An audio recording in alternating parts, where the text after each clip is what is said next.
about the populations of each country. Populations are, of course, always changing, but the website Worldometers tries to give an accurate number of the people living in all nations. As we write this, the website tells us that the population of China is 1,419,803,000. We don't need to tell you that it keeps going up and up. The USA has a much smaller but still large population of 328,972,000. So for every one person living in the USA, there's about 4.6 people living in China.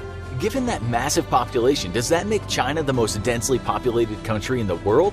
No, not by a long shot. It's the very smallest countries that have the densest populations. China has a population density of roughly 375 per square mile, or 145 per square kilometer. While in 2014, Hong Kong, which is part of China but still an autonomous territory, had a population density of a whopping 6,690 people per square kilometer. Even the UK is much more densely populated than China, which is only the 59th most densely populated country in the world. The USA is actually one of the most spacious countries out there and comes in at 146th on the list. As we said, China and the USA are very close in geographic landmass. You could almost fit one snugly into the other if you played around with the shapes a little bit. But in terms of how spacious a place feels, it really means how packed the populated areas are. A remote mountain area in China is as crowded as a remote mountain area in the USA. So, which country has the busiest cities in terms of finding space? According to the most recent estimates available,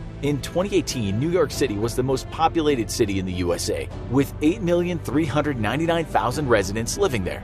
Los Angeles is way behind at 3,990,000. For New York, there's a population density of 28,317 people per square mile. That makes it the most cramped city in the USA. LA only has 8,484 people per square mile. Shanghai has a much larger population of 26,316,000. But is it more cramped than New York City? Actually, it isn't. Shanghai has a population density of only around 11,000 people per square mile. So New Yorkers would actually feel like they had more space if they were living in Shanghai, while Shanghai residents might consider New York City to be a bit cramped for their tastes. Most sources consider Manila in the Philippines to be the world's most densely populated city, with 107,561 people for every square mile, while others say it's actually Dhaka, Bangladesh.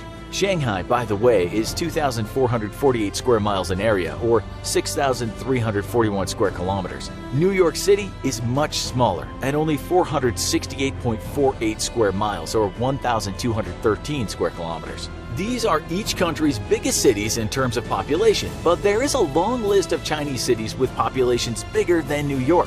We tell you this, of course, because if the Chinese population was suddenly moved over to the US, then they would most likely have to populate the cities. If we dropped, say, the population of Beijing, about 22 million and 3,400 people per square mile, next to Mount Katahdin in northern Maine, we'd have a problem as there's no infrastructure. So when we talk about upping the US population, we're focusing on the places people can live. As we said, China's huge population means the country has a much greater number of large population cities. When you look at lists of world's largest cities by land area, whether urban area or metropolitan area, Chinese cities make up a lot of the lists, as do Indian cities. In fact, in the top 50 largest cities, we only see New York City on the list from the USA, whereas China makes the top 50 a staggering 23 times. What this means, of course, is that if the USA had the same population as China and city dwellers remained city dwellers, then many cities in the USA would be extremely crowded places. China can deal with that many people. The US would struggle. Okay, so what would the consequences be of this population explosion? Well, if it happened at once, say by magic, all hell would break loose. If the population was the same ratio of children to adults, there'd be too many children to feed and too many adults for jobs, not to mention a lot of houses with too few beds. Could this happen? Obviously not, but if it ever could, it would have to mean something happened which resulted in a huge migration to the USA. We might have to invoke alien attack here because we don't feel this could be anything but science fiction.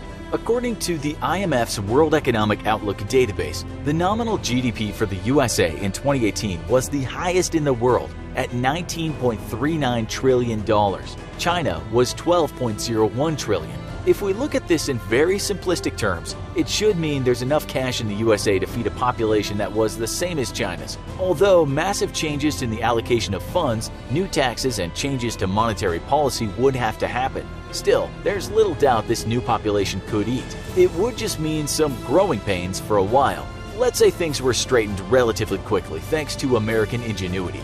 There would still be too many people filling cities that once had far fewer people. There would have to be a drastic expansion, and that would mean spending an incredible amount of money on infrastructure. But given the USA's incredibly high defense budget, which could be slashed, and so many billionaires ready to be taxed, we think that this could be done without a total catastrophe. Things would be tough at first, and no doubt a lot of the population would be up in arms, but once they knew they had no choice, they'd deal with it. In our sci-fi, hypothetical, crowded America, we're assuming people of the world, for the most part, would be willing to collaborate to build a bigger, better America.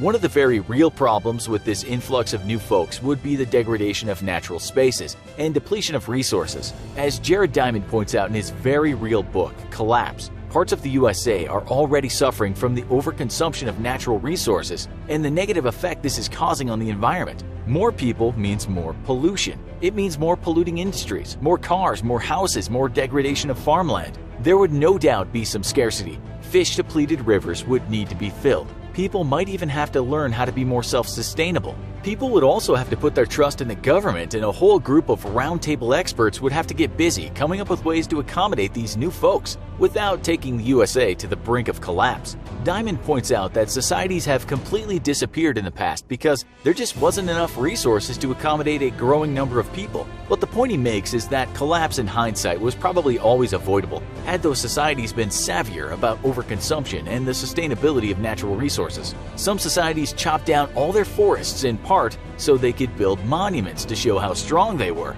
Bad move. In the new US, people would care less about what they had. There would be less conspicuous consumption and more people would embrace a kind of communitarian life. No, that doesn't mean communism, it means working together for the greater good. There would have to be a profound change in habits and some great innovations. Let's just say because of these A-teams of innovators and a public willing to make profound lifestyle changes, the plan came together. Would a more crowded America sink into poverty?